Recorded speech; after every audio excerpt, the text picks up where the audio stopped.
রবিবার সন্ধ্যায় এলেই মনে হয় কিছু না কিছু একটা করি, একটু ফ্রি থাকি। তো আজকে এলো মোমো। তো অল্প সাদা তেল দিয়া এটার মধ্যে পেঁয়াজ কুচি, আদা, কাঁচা লঙ্কা আর রসুন, এই হলো জাস্ট উপকরণ দিয়া সেটা মাংসটারে চিকেনটারে কুচি কুচি করেও কাটতে নিতে পারো। আর আমি তো গ্রাইন্ডারে পেস্ট করে নিয়ে আনিছি। তো গ্রাইন্ডারে পেস্ট করে চিকেনটা দিয়া দাও বাস।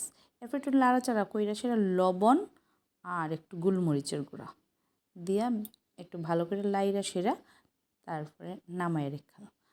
এরপরে আর আমি কী করছি, ময়দারে জল দিয়া, শুধু জল দিয়া একটা শক্ত করে একটা ডো বানাই রাখছি। এটা দিয়া কিন্তু আমি কি মোমোগুলা কীভাবে বানাইছি ওইটার ভিডিও করতে ভুলেই গেছি গা। শখরা তো হাত দৌ হাত সুইটি করতে করতে ভিডিওর কথা মাথার থেকেই গেছে গা।